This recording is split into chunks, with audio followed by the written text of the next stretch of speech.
All right, I'm here with Shane and Kristi Couch, and my question for you is, what do you do, and why do I need to do it? And give me your elevator speech in less than a minute. Less than a minute. Go. So we are health coaches that work under the umbrella of, we have food drives the mood.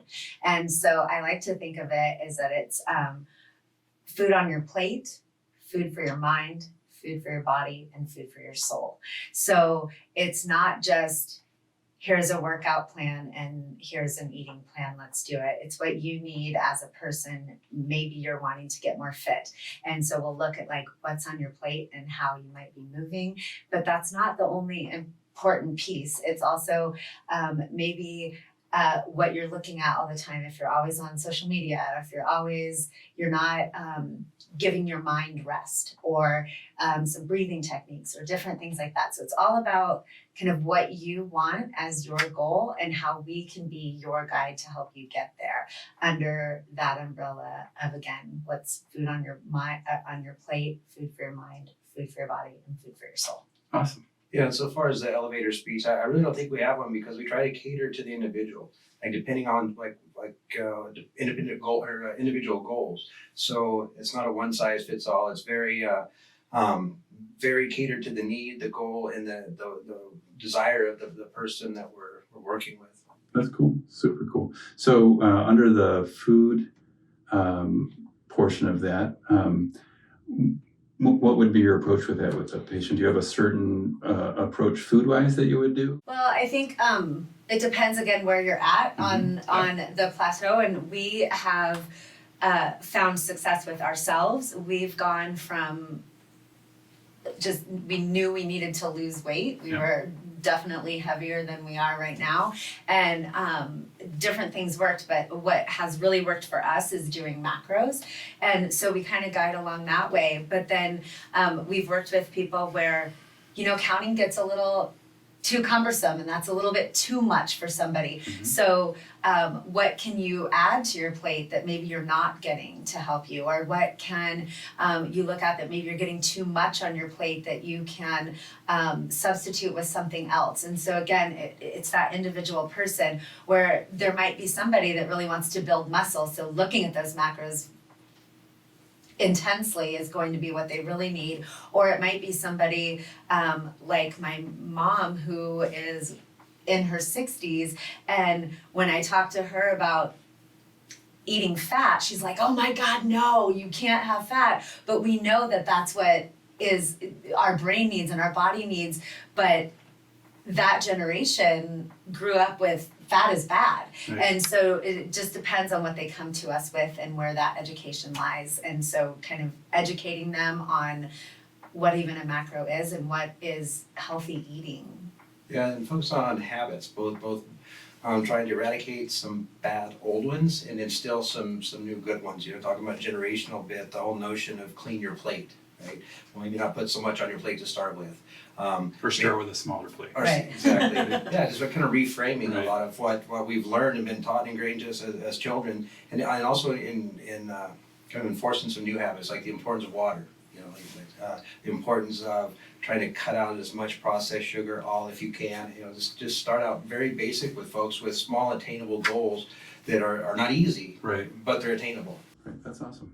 So with the macros, is there a way electronically that you might have them track it in the beginning? Is there like an app that you like to use with them, or is that done on paper, or how do you do that? We've done both because personally I use my FitnessPal just because I like that. But we've worked with clients where like, I'm not putting that in a phone. I'm not gonna do it. I don't use technology like that. And so we have paper ways that they can kind of check off. And again, they might not be weighing to the greatest gram, but like looking at it, a piece of meat should be about the palm of your hand. So trying to really eyeball it that way, and just giving them tools that will work for them. Okay. And so we've used it. Again, just to cater. A lot of folks they're on their phone, and that's a very comfortable environment for them. Others like, oh my gosh, that's work. And so we can use the principles that precision nutrition they teach, and I'm certified through that program, and so that's awesome. we help pass on the hand measures, which some people really love, and other people say that doesn't. Could you say that again? The what? The hand measures.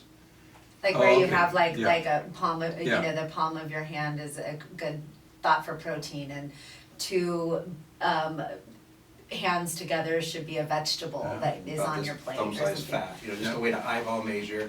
And it's good even for people that are on their phone. We like to teach that in case you're out, and it's not, excuse me, I'm here at this official dinner or a family dinner, I need to bring out my phone before you, but now you can just get an idea and be very subtle and casual and still follow your plan, but not let it be intrusive in case if you don't look like that guy. Right. So, so we talked about food, and you talked about body and fitness. So, how does the fitness part work into it for you guys? I mean, is there a certain a technique or approach that you guys use for strength or anything like that? Well, we have come from a multi-pronged approach because of our backgrounds, where we've been. As a young man, When was that? That was more than 30 years ago. Okay. I was trained kind of old school with resistance training, powerlifting type movements, and then over time kind of stepped away from that, and then when we got back into fitness, kind of Spartan got us into, so kind of functional fitness and CrossFit got it. We bring those type training modalities together, but then as well as TRX and band training. Mm-hmm. So again, it depends on the person. So we pride ourselves that we can work on with high school athletes to senior citizens just trying to move a little bit better, and we can take what we've learned and all those different training methods and produce a program for anyone that needs it. So tell me about the TRX, and then tell me about the bands, because when we say that to some people, they don't know what a TRX is, and they don't know what bands are or why you would use a band. Well, let's think like a ginormous rubber band. Okay. That has different thicknesses, different lengths, and they're basically the resistance training tools. So you can do the push-pull movements that you would do with a traditional, say like a Weider or Olympic weight set. You can do these with bands that are, some would argue, less aggressive to the body, Mm-hmm. and they don't take up much room, and they're not very expensive to get into. So there's kind of like no excuses not to have the tools you need to do to train the major muscle and even the fine muscle groups, depending on what your program is. And you can travel with it, which is super cool. Right, Yeah. right.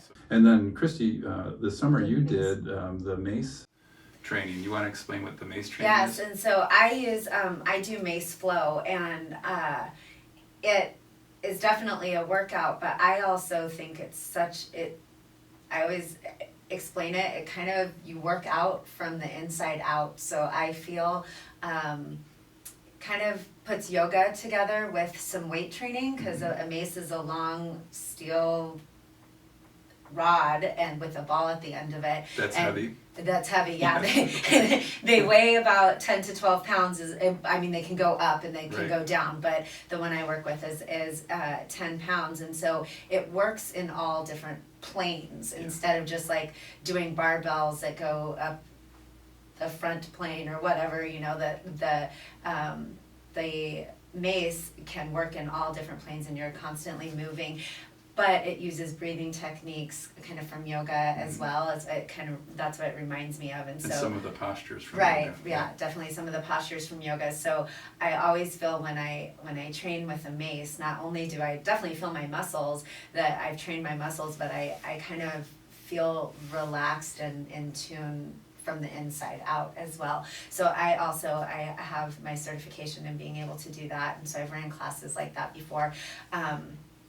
And I haven't written a program for somebody, but I would like to do it more live or something along those lines. I think it's easier to do than just here, do this without a video and Right. that kind of stuff. Right. But I definitely have that certification. So when you say 10 pounds, that doesn't sound like a lot of weight, but when we talk about maces, the maces are about this long, and they have the 10 pounds is actually on the end of the mace. Right. And so you're holding like that. So it's an offset weight, right. which is really challenging and difficult to do. So and that makes it for a good workout, because your body's trying to come back over center, but the mace wants to bring you this way, depending on where you have that And you mace. find out where your weaknesses lie to the client.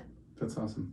So so we've got food, and we got body, and did you say soul? Mind Is that what and you soul, said? yes. Mind and soul. Now, do you consider those separate categories? Kind of, Okay, and so- kind of not. Like So, I can we combine, you wanna talk about Yes, both of them? Okay, so mind and soul, Here's how this works. When we're both teachers, and I teach American Sign Language, and I will say pre-COVID, probably about 4 years before COVID started, so it's not about COVID. I started having a lot of students that would come into my classroom, and they couldn't present and couldn't do because they had anxiety, or they were really, really nervous, or I just can't do that because I'm really anxious, blah, blah, blah. And I was seeing an increase of students that this was happening with. And so as a teacher, I was like, what can I do? Like, what can I do with my students to battle that?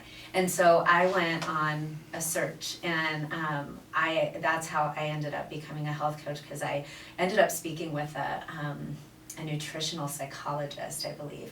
And so she was really focused on the foods that you eat and how that interacts with the brain and whatnot. And she did some other holistic stuff. And so I asked her, I said, what can I do in my classroom to give my students something? And she said, if the entire world would do this, we would be at a totally different place. She's like, if they would learn to do some breathing techniques, to just calm your system down and to refocus, if we could get everybody to do that, and to maybe even journal what you're grateful for, just really quickly, for a few minutes every day. She's like, I swear we would see world peace, like we would be done. And so I thought, well, I can do that as a teacher in my classroom. And so that started me kind of looking into different breathing techniques and what that means and how that can help me as an individual and how it can help my students. And then again, it led into me finding a holistic health coaching certificate to be able to do, and that is where I talk about mind and soul. Like, I think it's really important to do like breathing techniques and journaling and gratitude and those kind of things. So I think that it's not just about the food that you're eating if you're not doing these other things in some way, shape, and form, or how can we put it all together, or just look at this. And so that's where I think. that's awesome. No, that's definitely like, we kind of both bring a different or aspects of this program. And I'm a student of what Kristi was just talking about, so I'm learning from her. That's I awesome. started out pretty old school, a little bit, maybe less than 100% understanding or even believing in this concept. But I've got to say, I'm a convert. Like, I see it, I've tried it, and so I'm learning from Kristi in this aspect. And the kind of the uniqueness that we bring as being a husband-wife partner team as coaches. We kind of see and can live where our clients might be. For maybe I could connect with someone that was once where I was, and this is kind of new age stuff. It's not my gig. I can share my experiences, and maybe they'll say, okay, maybe it's not all bad. So this is definitely her forte in the business. Right. What do you feel like after you've done the breathing technique? I feel. I wish I would have known about it when I was at different stages of my career that were more stressful. And I think I could have maybe enjoyed and been able to approach things a lot different. I believe it does what maybe some people would do with medication, either self-medication or prescriptions. I think it does a lot for so we're talking about your soul, your mind, and just your feeling of well-being. So a change of mood afterwards, yeah. And I've had students I do it. I try and do it at least a few times a week in class, and sometimes time gets the best of you, and 1 week leads to another, and that doesn't happen. But I try to kind of teach them different techniques, and one of the ones that is my favorite personally, I use the 4-7-8 breath a lot. So How's that want me work? to tell you? Sure. So it's where you breathe in for 4 seconds, or no, I'm sorry. You release all your air first, and then you breathe in for 4 seconds and hold it for 7, and then release for 8. And so I kind of count the students to do that, and it is, at first it's awkward, and then I use it, me personally, when I have a hard time going to sleep, because it tends to really calm me down. It can also help you focus if you feel really agitated and you need to come down. And so I try to give them little things that they might use. And maybe next week we'll do something else, and the week after that we'll do something else. But 3 weeks ago we used this one breath, and that's the one that stuck with that one kid. Do you know what I mean? Yeah, that's cool. And how long is a session for that, when you do that with? when I or with the kids, I mean, when you're doing that. when I do it with how the long- kids, how I many usually how go many through. cycles of the breaths. I usually go through it 2 times with them, because if you do it, especially even if you've never done it before, even after the first time you're like a little dizzy Yeah. sometimes, Yeah. and so I do it usually one time so they can kind of get it, and then the second time, hopefully they've joined in and they at least run through it that much. The ultimate goal is to be able to do it 3, 4, or 5 times, but I always tell them that, but in class, we just do it a few times, and we're sitting in class, it's a little awkward, I get that, but they've been very respectful. I always tell them, if you don't wanna do it, you don't have to, Sure. and so you can just watch me and close your eyes, whatever. But I actually had a student, I've had multiple students, but I had one student one day that she was like, I remember that you said that, and I was in like a crowded like mall or something like that, and she goes, normally I would get really, really anxious, and this time I had to stand in line, and there was lots of stuff going on, and she said, normally I would have ran out of there, it'd have been done, but I remembered this 4, 7, 8 breath, and I stood there and did it while I was standing in line, and I got to finish and go in and do whatever she needed to do, and she didn't like leave. So, and then I have students come in that were like, can we do that again? It just is so relaxing, like I need to calm down a little bit. So it's really, it's good to kind of give them tools. So how cool is that a student came in and you did that technique, and then they needed it, Right. right? And they pulled it out of their toolbox and then they used Exactly. it. And so pretty that's cool. what I always tell them. I was Yeah. like, and if you think this is silly, like Totally Right. let it be silly, Right. but if you just keep it in the back of your head. And my that's word. what's interesting about life is that, it might be 10 years and they go, I remember that. And it makes Right. sense to them then, but it didn't make sense to them Right. back then, right? Right. So you're giving them a life skill that they can use later on in their life. So And that's they pretty notice cool. It. I mean, I've been out just because I've been injured, whatever, and then before that was Christmas break, so it's just been crazy. And I just had a student yesterday. She's like, "Couch, we haven't done our breathing in like a really long time. You need to bring that back Right. because I really enjoyed coming into class and doing that." I'm like, okay, yes, Right. I do. So Cool. they're needing even just that. So I wanted to touch on gratitude also, because that might not mean something to someone that's listening to us today. So how do you go about having gratitude? Is there a process that you go through, or how does that work? I with your read a clients? study that said if you Even the thought of thinking about something that you could be thankful for Mhm. helps your brain send like feel good vibes to your body. So you want to hear something cool with that is that they did a study on actors, and when they acted happy, their neurotransmitters changed to happy neurotransmitters. When they acted sad, it changed, the cortisol went up, the stress stuff went up. They had a physiological change in their body. They did another study on a person that had multiple personalities, and the different personalities had different blood chemistry. One of the personalities had diabetes. The other personalities didn't. That's how powerful our brain is in Wowza. affecting. So that whole, what they call psychoneuroimmunology, where your brain affects your body, is that connection is huge. So that's super cool. So by Yeah. doing gratitude is what you're saying. That's flipping that's that what I switch. tell my students. So is there any areas that I haven't covered, or any questions I haven't asked you that you were like, geez, I really wish you would have asked me this so that I could share this? Have done second annual the squat This is the challenge. third annual. This will be the third annual. We do a squat challenge every year. Usually we do it in February, but we pushed it back. We're going to do it early March, and it's a challenge to get people moving and to kind of challenge you. You get to choose based on where you want, how many squats you want to do per week, and we run it for an entire month. And there's different prizes and whatnot.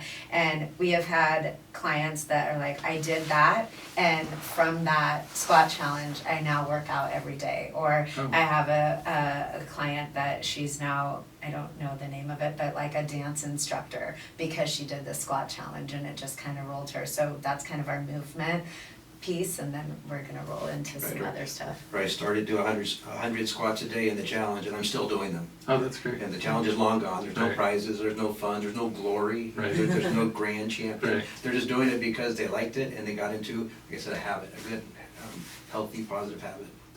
So I'm gonna leave all of your information on the comments Okay. on the top so that people can actually find you on Instagram and Facebook. Sounds good. And I'm grateful that you guys came today, Yeah, so I thank appreciate you. you coming. For So having us. yeah, it's been good talking to you.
No, Well, I just I think, like talking about kind of where we want to be and how we want to evolve Food Drives the Mood.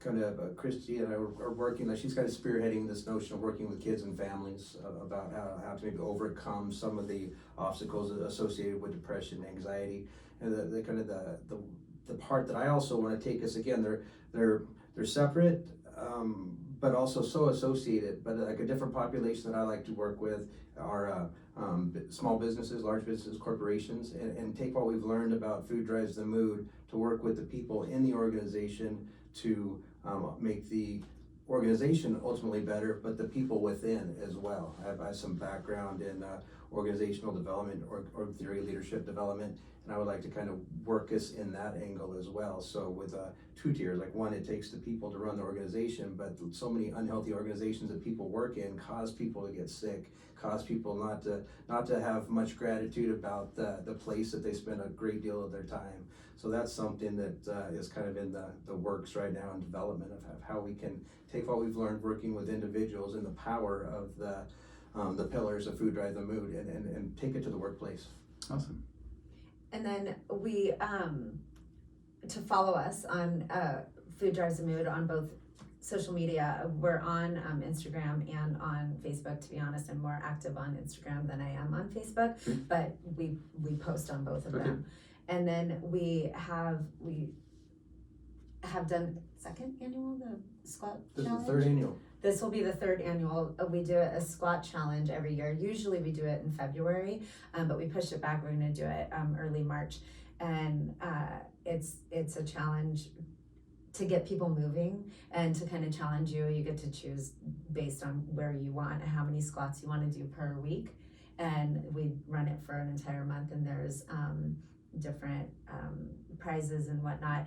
And we have had clients that are like, I did that, and from that squat challenge, I now work out every day. Or I have a client that she's now, I don't know the name of it, but like a dance instructor because she did the squat challenge and it just kind of rolled her. So that's kind of our movement piece, and then we're gonna roll into some other stuff. Right, I started doing 100 squats a day in the challenge, and I'm still doing them. Oh, that's great. And the challenge is long gone. There's no prizes, there's no funds, there's no glory, there's no grand champion. They're just doing it because they liked it and they got into, like I said, a habit, a good, healthy, positive habit. That's awesome.